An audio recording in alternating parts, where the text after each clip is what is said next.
Welcome to the Business Blox podcast, episode 26, and we're chatting about today the third round of the Victorian government JobKeeper and grant payments. How's things looking, Dale?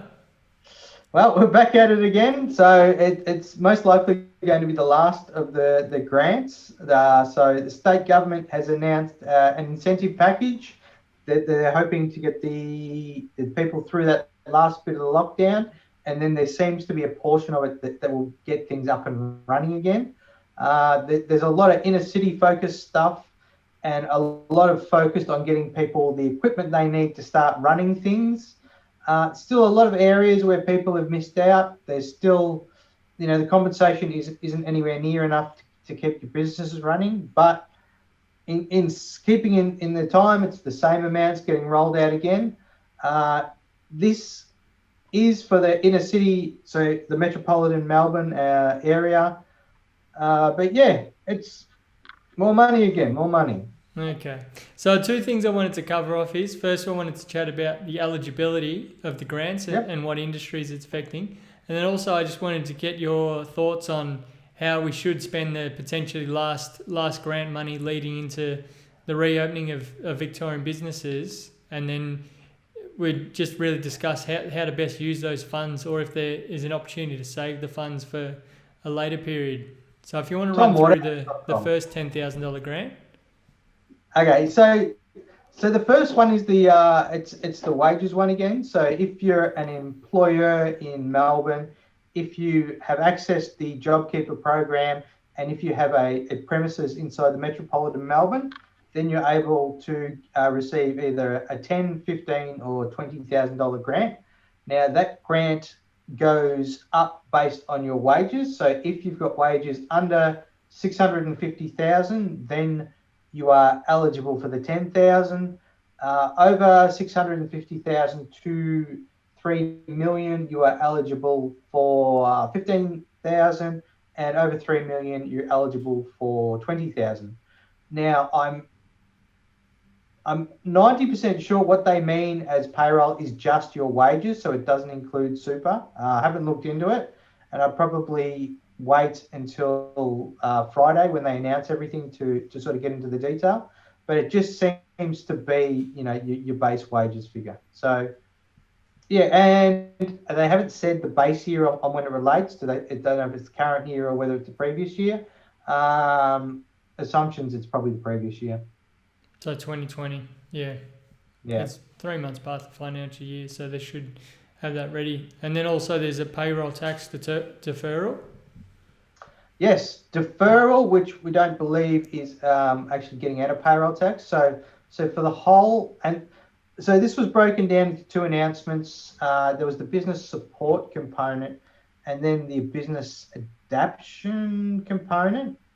So no, the waivers and deferrals. So the bulk of the waivers and deferrals, $1.7 billion, is deferring the payroll tax, which means that you don't have to pay it until, I would say, was it March, or the end of 2021.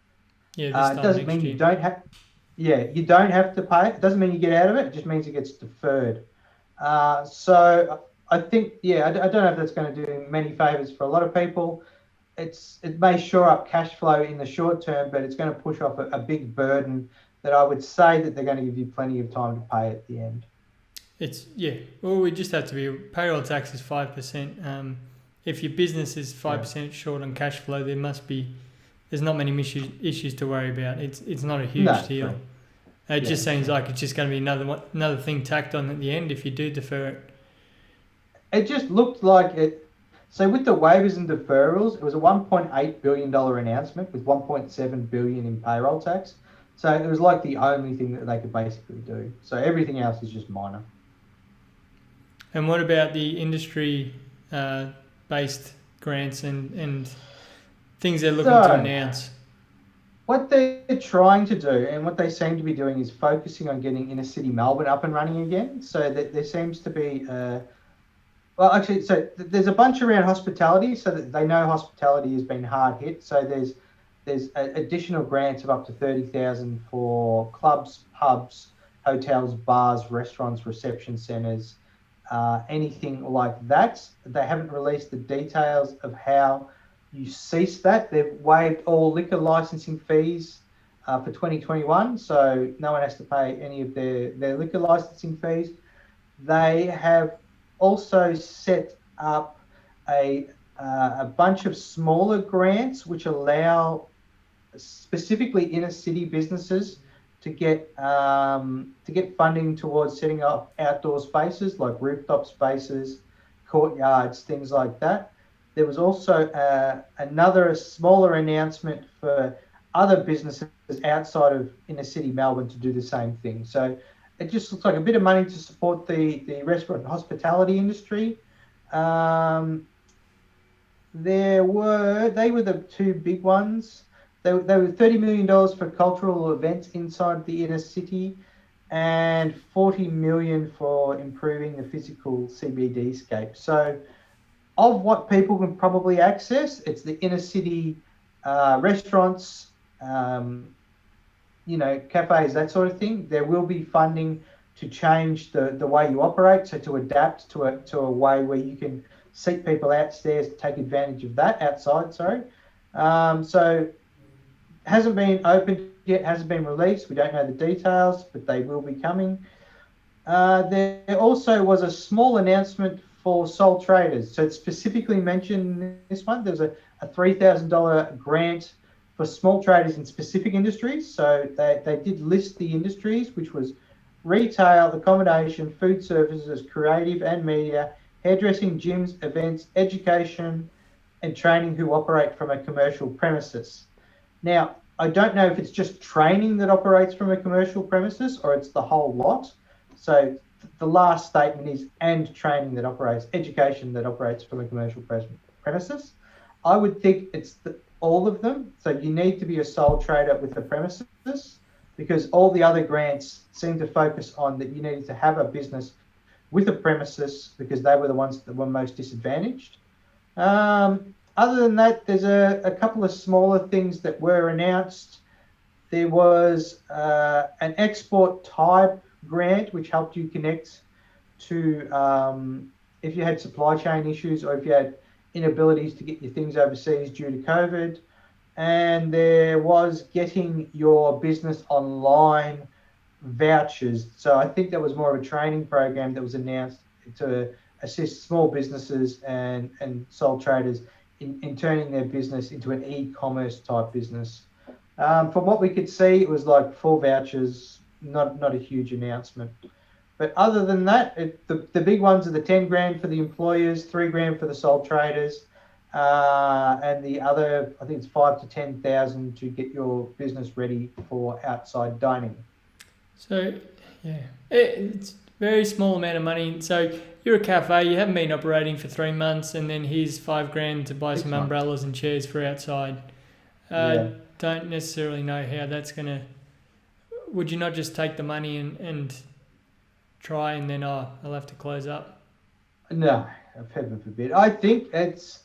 the government is trying to buy its way out of lawsuits. They've already started, so that specifically with the retail and hospitality, the lawsuit was filed today that they're suing the government for the mishandling of the hotel quarantine, which led to the second lockdown. So this seems to be a direct response to that, and it's putting a number on it, maybe it's trying to pay them out and just saying, listen, we've already compensated you for this.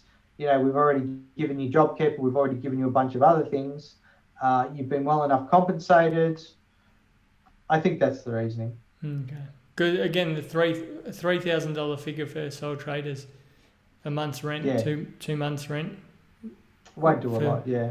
For, again, 10, 15 weeks of not trading. Yeah. So we've received our $10,000. What are you suggesting to do with it? As we reopen, most businesses coming back towards the end of October, maybe start of October. The casino's not open, is it? No, I don't think so.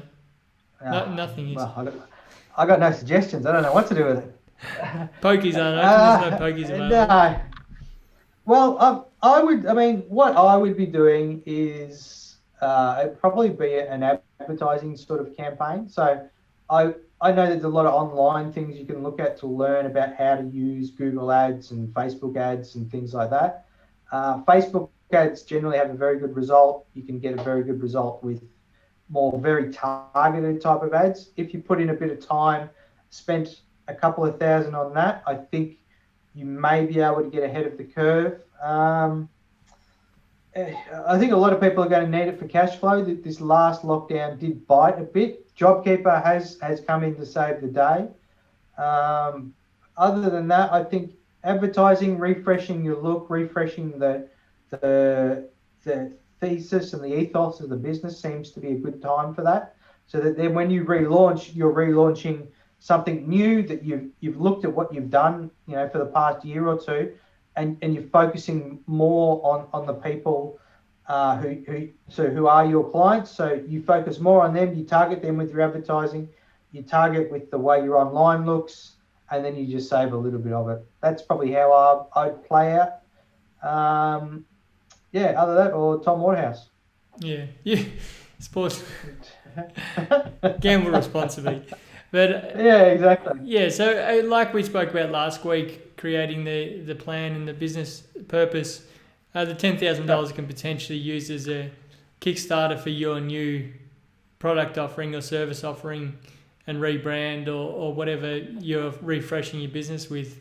So it's probably best that you could push a portion into advertising while Facebook ads and all advertising right now is significantly cheaper than, say, a year ago, just because everyone stopped their campaign and it's supply and demand. Google and Facebook have the same pricing models. If the demand's there, the price is a lot higher.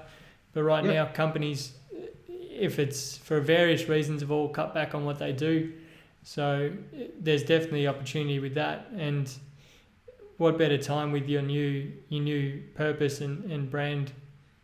Yeah, I mean, how many people have started their businesses with a $10,000 marketing grant, marketing budget? It probably would be new to a lot of people, and if you can get success with a $10,000 or $4,000 marketing grant, and you can actually make money on that, it's something you can replicate. So it's not just going to be a one-off that just gets you going and gets you started again. It could be something that pays dividends, for years to come. You invest, say, $4,000 to $5,000 a year into a certain style of advertising that needs to be looked at, and then you get sort of $10,000 to $15,000 worth of earnings out of that.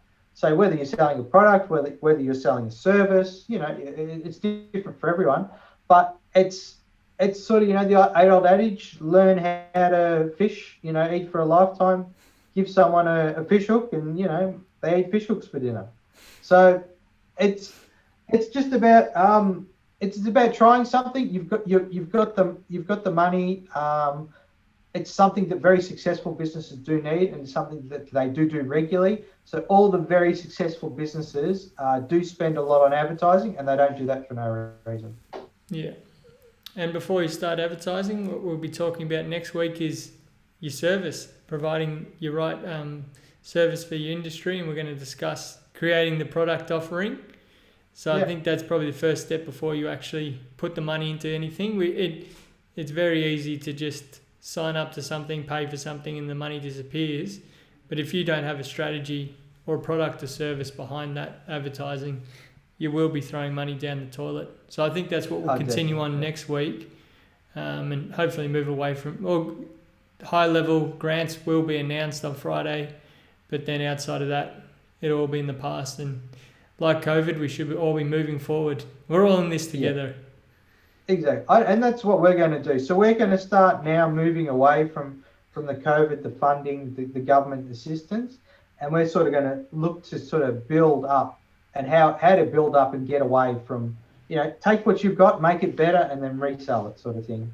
So doing that, you've made COVID a positive thing. A lot of people are stuck at home.